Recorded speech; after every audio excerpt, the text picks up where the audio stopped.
Summer హాలిడేస్కి అల్లుళ్ళు కూతుర్లు విలేజ్కి వస్తే ఎండాకాలం వచ్చింది. పట్టణంలో ఉండే కూతుర్లు అల్లుళ్ళు వాళ్ళ పిల్లలు అందరు కలిసి అమ్మమ్మ వాళ్ళ ఇంటికి వెళ్ళాలని ప్లాన్ చేసుకుంటారు. అమ్మమ్మ సీతమ్మ ఇంటి ముందు పెద్ద మామిడి చెట్టు కింద కూర్చొని వేసవి సెలవులు వచ్చాయి కదా, అందరూ వస్తారు అని అనుకుంటూ కూర్చుంటుంది. పిల్లలు ఉదయానికే వచ్చారు. ఇద్దరు కూతుర్లు వాళ్ళ అల్లుళ్ళు పిల్లలతో కలిసి ఊరికి వచ్చారు. సీతమ్మ ఆనందంతో అయ్యో నా ఇల్లు మళ్ళీ పండుగలా మారింది, పిల్లల అరుపులు సందడి మొదలయ్యాయి అని అనుకుంటూ సంతోషంగా ఉంది. మామిడి చెట్టును చూసి మామిడి చెట్టు కింద అందరు కూర్చొని అల్లుళ్ళు కూతుర్లు వాళ్ళ పిల్లలందరూ కూర్చొని కబుర్లు చెప్పుకుంటూ ఉన్నారు. మొదటి అల్లుడు చెట్టు ఎక్కి మామిడి పండు తెచ్చాడు.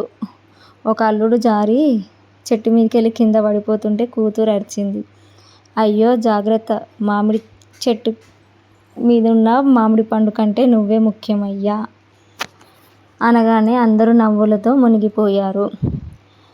మధ్యాహ్న సమయానికి వంటలు చేసుకుంటూ ఉండగా కూతుర్లు అమ్మ పిల్లలు అందరూ కలిసి మామిడికాయ పచ్చడి చారు వడియాలు, అల్లుళ్ళు మాత్రం బయట కూర్చొని ఆర్డర్లు వేస్తున్నారు.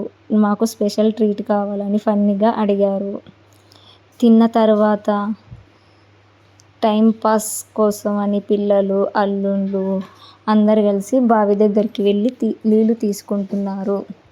ఒక అల్లుడు బకెట్ బావిలో పడేయడంతో ఒకేసారిగా అందరూ నవ్వారు. ఒక చిన్న పిల్లవాడు ఇలా అన్నాడు, మామయ్య మీరు సిటీ హీరో కానీ విలేజ్లో మాత్రం జీరో అని అన్నాడు.